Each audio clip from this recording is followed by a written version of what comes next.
எல்லாம் கவனிக்கணும். ஒரு ஊழியக்காரருடைய பிள்ளை, அவன் அதே ஸ்போர்ட்ஸ் அகாடமியில், அதே ஸ்போர்ட்ஸ் கிளப்பில் அவங்க தகப்பனார் அங்கே அந்த இடத்துல ஒரு மீட்டிங் நடத்தினாங்க.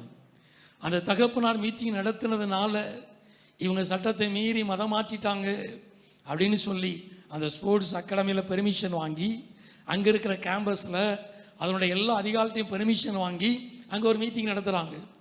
அந்த மீட்டிங் நடத்துனதுனால அந்த ஸ்போர்ட்ஸ் கிளப்லேருந்து 3 வருஷம் வெளியே தூக்கிட்டாங்க. 3 வருஷம் ப்ராக்டிஸ் பண்ணுறதுக்கு கூட அந்த மகளுக்கு கிரவுண்ட் இல்லை, வாய்ப்பு இல்லை. அங்கேருந்து உறுப்பினர்லேருந்து கூட 3 வருஷம் தூக்கிட்டாங்க வெளியே. 3 வருஷம் கண்ணீரின் பள்ளத்தாக்கு. அன்னைக்கும் ஆண்டவரை ஆராதித்தாங்க, அன்னைக்கும் ஆண்டவரை துதித்தாங்க. அந்த 3 வருஷம் கடின காரியம். இதை விட்டு இந்த கிரிக்கெட்டே வேண்டாம் அப்படின்னு இன்னொரு ஸ்போர்ட்ஸ் போயிட்டாங்க. ஆனாலும் மீண்டும் தெய்வ சமூகத்தில் வந்தாங்க. இப்போ மீண்டும் எங்கள் ஜெயத்தை கொடுத்த பொழுது இன்னும் நான் கர்த்தரை துதிப்பேன். அல்லேலூயா. அது எப்பேற்பட்ட ஸ்டேடியமா இருக்கலாம், முழு உலகத்துக்கு இந்த செய்தி போகலாம், உங்க பின்னணியில் நிறைய பேர் இருக்கலாம். ஆனால் இந்த உயர்வை கொடுத்ததற்கு காரணம், இந்த மேன்மை வந்ததற்கு காரணம் என் உழைப்பு மாத்திரமல்ல, என் கூட இருக்கிற இயேசு பெரியவர்.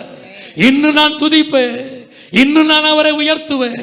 அந்த வைராக்கியமான வார்த்தை, அதை குறித்து அநேக கமெண்ட்ஸ் வரலாம், அநேக எதிர்ப்புகள் கடந்து வரலாம்.